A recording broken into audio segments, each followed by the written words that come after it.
दीक्षित जी, उनका कहना है कि भाई साहित्य को लेकर बातचीत हुई है, वैसे भविष्य को लेकर भी बात हुई होगी।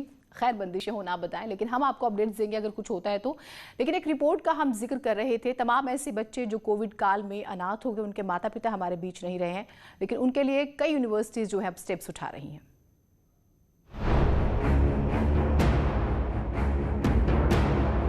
कोरोना की सेकेंड वेव में पूरे हिंदुस्तान में कई लोगों की मौतें हुई हैं। उत्तर प्रदेश भी उससे अछूता नहीं है। इस महामारी में कुछ परिवार पूरी तरह से तबाह हो गए, तो कई बच्चों के सिर से माँ बाप का साया उठ गया। अनाथ बच्चों की मदद के लिए स्वयंसेवी संगठन और सरकार ने कई पहल की हैं।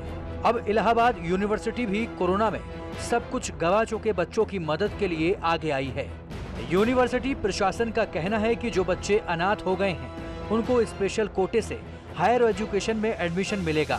साथ ही एकेडमिक का पूरा खर्चा यूनिवर्सिटी उठाएगी। बहुत से बच्चे ऐसे हैं जो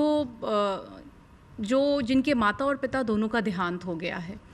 ऐसे बच्चों के लिए विश्वविद्यालय ने अपनी सामाजिक जिम्मेदारी समझते हुए ये प्रपोजल दिया है कि वो बच्चे जिनके माता पिता दोनों का देहांत हो गया है उनको यूनिवर्सिटी सुपर न्यूमरी कोटे में एडमिशन देगी। इलाहाबाद यूनिवर्सिटी की तरफ से कहा गया है कि अनाथ बच्चों के एडमिशन के लिए अलग से कोटा बनाया जाएगा, जिसे सुपर न्यूमेरी कोटा कहा जाएगा। इसी के तहत बच्चों को एडमिशन दिया जाएगा। इस कोटे से एडमिशन पाने के लिए डीएम से इस बात का सर्टिफिकेट लेना होगा कि बच्चा अनाथ है। एक बार एडमिशन होने के बाद बच्चे की पूरी हायर एजुकेशन का खर्च विश्वविद्यालय उठाएगा। सुपर न्यूमरी मतलब होता है कि हमारे जो सीट्स हैं उसके अलावा अलग से हम इन बच्चों के लिए एक कोटा, एक सीट क्रिएट करेंगे और उनको इसमें अलग से एडमिशन देंगे। हाँ, उनको एडमिशन दिया जाएगा।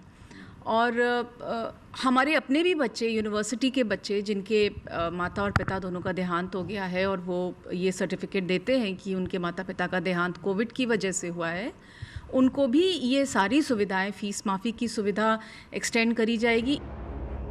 कोविड की वजह से कितने बच्चे अनाथ हुए हैं इसको लेकर आंकड़े साफ नहीं है, लेकिन इलाहाबाद यूनिवर्सिटी की माने तो लगभग 9000 ऐसे बच्चे हो सकते हैं जिन्होंने इस महामारी में अपने माँ बाप को गंवा दिया।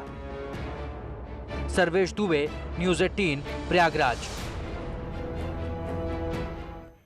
उत्तराखंड में पिछले एक महीने में 1,70,000 से ज्यादा कोरोना के मरीज ठीक हुए हैं, लेकिन कोरोना से रिकवर होने के बावजूद 60% लोग अब भी पोस्ट कोविड लक्षण से जूझ रहे हैं, जिसमें कमजोरी से लेकर खराश, बदन दर्द जैसे लक्षणों से लोग परेशान हैं।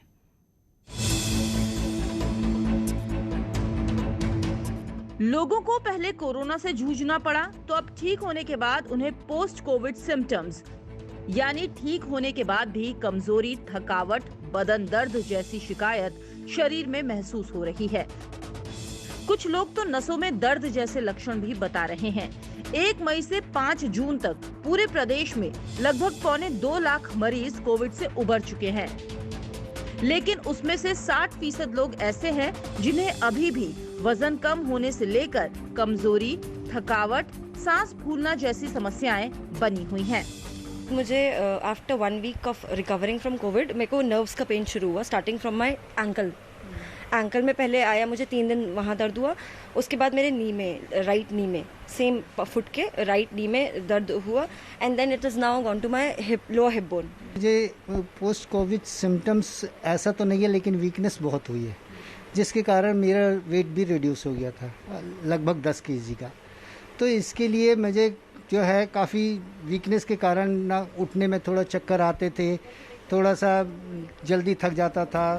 डॉक्टर्स का कहना है कि दवाई का हर व्यक्ति के शरीर पर अलग अलग असर होता है और कोविड से ठीक होने वाले 50 से 60% लोगों को ऐसे लक्षण महसूस हो रहे हैं। बस इम्यूनिटी मजबूत करने की उन्हें जरूरत है। सबसे पहले आता है इसके अंदर फाइब्रोसिस। उसके अंदर क्या होता है, जब पेशेंट ठीक हो जाता है, जो निमोनिया हल्का फुल्का 5 से 10% रह जाते हैं, उनके अंदर ये कॉम्प्लिकेशंस आने के चांसेस होते हैं। अब आप ये मान के चलो कि लगभग 40 to 50% केसेस में ये होगा ही। प्लस ये उनमें ज़्यादा देखा जा रहा है जो ओल्ड एज हो, अबव 50 जो हैं, उनके अंदर ये फाइब्रोसिस का पोस्ट कोविड कॉम्प्लिकेशन जिसे हम कहते हैं वो होता है। कोरोना से ठीक होने के बाद भी अपनी सेहत पर खास ध्यान देने की जरूरत है। साथ ही खुद को किसी न किसी तरह से व्यस्त भी रखना जरूरी है, क्योंकि शारीरिक और मानसिक दोनों रूप से कोरोना लोगों की जिंदगी पर असर डाल रहा है। न्यूज़ 18 के लिए देहरादून से भारती सकलानी की रिपोर्ट। तीसरी लहर के पहले यूपी में ज्यादा से ज्यादा लोगों को टीका लगाने का लक्ष्य है, लेकिन इसमें मेरठ जिला पिछड़ता जा रहा है। इसका मुख्य कारण है कि दिल्ली के लोग धड़ाधड़ ऑनलाइन स्लॉट बुक करके मेरठ में टीकाकरण करवा रहे हैं और मेरठ वासी मुंह ताकते जा रहे हैं।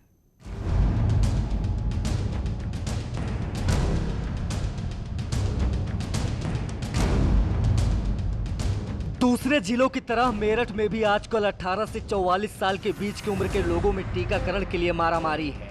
लेकिन इससे पहले कि मेरठ वाले ऑनलाइन स्लॉट बुक करा पाएं, दिल्ली और हरियाणा वाले लोग धड़ाधड़ बुकिंग करा देते हैं और इससे मेरठ वाले लोग खुद को ठगा महसूस कर रहे हैं। जब आधार कार्ड उत्तर प्रदेश का नहीं होने पर टोका जाता है तो दिल्ली वाले हंगामा करने लग जाते हैं और इससे स्वास्थ्य विभाग भी परेशान है।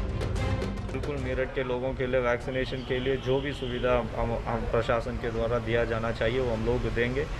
और जो जहां तक दूसरे राज्यों का प्रश्न है, हम लोग लगातार उनसे अनुरोध कर रहे हैं। जो वर्तमान वैक्सीनेशन के संबंध में जो निर्देश है उसको हमें भी पूरी तरह से पालन करना होगा। प्रशासन ने फैसला किया है कि दिल्ली या दूसरे राज्य का आधार कार्ड होने पर वैक्सीनेशन के लिए मना कर दिया जाएगा, क्योंकि मेरठ को जो वैक्सीन की डोज मिली है वो मेरठ के लोगों के लिए है। इसीलिए टीकाकरण में पहले उन्हीं को प्राथमिकता दी जाएगी। दिल्ली और हरियाणा के लोग सेकेंड डोज को वैक्सीन का लगाने के लिए आ रहे हैं।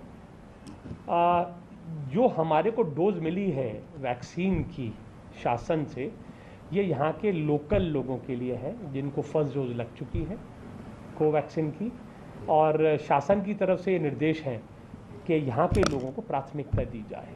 अब देखिए, जब से हमारे यहाँ पर कोवैक्सीन की वैक्सीन लगनी शुरू हुई है, कोवैक्सीन में एक ऐसी वैक्सीन है जिसके अंदर पहली और दूसरी डोज के बीच में 28 दिन का अंतर है, और जबकि कोविशील्ड जो है उसके बीच में 3 से 4 महीने का अंतर है। तो प्रत्येक व्यक्ति ये चाहता है कि उसकी वैक्सीन जल्दी से जल्दी पूरी हो जाए।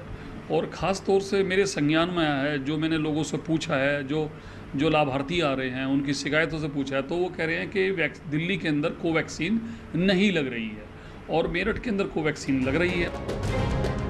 दिल्ली और हरियाणा के लोगों को वैक्सीन लगवाने से मेरठ के लोगों को वैक्सीनेशन का परसेंट घट रहा है। प्रशासन सख्ती अपनाने के साथ इस समस्या को शासन तक पहुंचाने की बात भी कह रहा है। मेरठ से न्यूज़ 18 के लिए उमेश श्रीवास्तव की रिपोर्ट। एक छोटा सा ब्रेक ले रहे हैं, कहीं मत जाइएगा।